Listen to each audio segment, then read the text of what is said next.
مالک رحمۃ اللہ علیہ کا مشہور قول یہ ہے کہ کوئی آدمی نماز کے اندر یہ سمجھ کے گفتگو کر دیا کہ نماز مکمل ہو گئی، نماز کمپلیٹ ہو گئی سمجھ کے گفتگو کیا، تو اس کی نماز نہیں ٹوٹے گی، اگرچہ کہ وہ جان بوجھ کر کرے بات یا بھول کر بھی بات کرے تو نماز نہیں ٹوٹے گی۔ البتہ اگر مطلب کیا ہے، انہوں نماز پڑھ رہے تھے، نماز پڑھنے کے بعد میں انہوں کیا سمجھے نماز کمپلیٹ ہو گئی،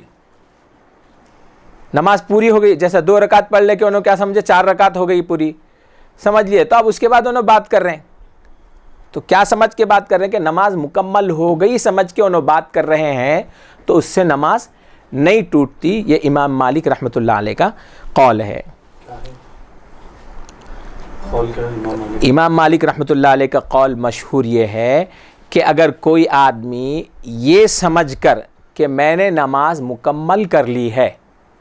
اس کے بعد بات کرتا ہے تو اس کی وجہ سے اس کی نماز نہیں ٹوٹتی۔ اور اس کے بعد فرماتے ہیں کہ وَقَذَا إِذَا تَعَمَّدَ الْكَلَامُ إِذَا كَانَ فِي إِصْلَاحِهِ وَبَيَانِهَا، اور فرماتے ہیں کہ اسی طرح سے امام مالک رحمۃ اللہ علیہ کے پاس کوئی آدمی نماز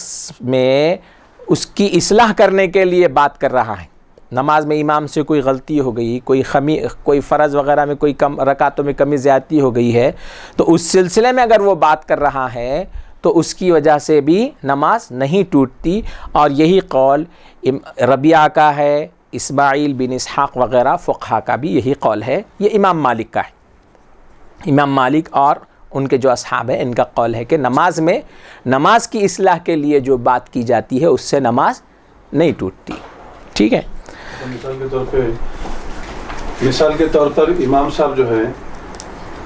4 رکعت کے بجائے 5 رکعت پڑھا دیے یا 4 رکعت کی جگہ 3 رکعت پڑھا دیے، تو سلام پھیرنے کے بعد اب امام بات نہیں کرے گا، جبکہ مصلی اگر یہ کہے کہ مولانا آپ نے 3 رکعت پڑھائی ہے اور 1 رکعت پڑھا کے سجدے سہو کریے، یہ اگر مصلی کہے گا اور امام فوری کھڑے ہو کر 4تھی رکعت، تو یہ ہاں یہ جو ہے اس میں نماز نہیں ٹوٹے گی۔ یہ کس کے پاس ہے؟ امام مالک رحمۃ اللہ علیہ کے پاس ہے جی، یہ کس کے پاس ہے یہ مسئلہ؟ امام مالک رحمۃ اللہ علیہ کے پاس یہ مسئلہ ہے کہ نماز کی اصلاح کے لیے امام بات کرو یا مقتدی بات کرو تو اس کی وجہ سے نماز نہیں ٹوٹتی، وہ لوگ نماز ہی میں ہیں۔ امام شافعی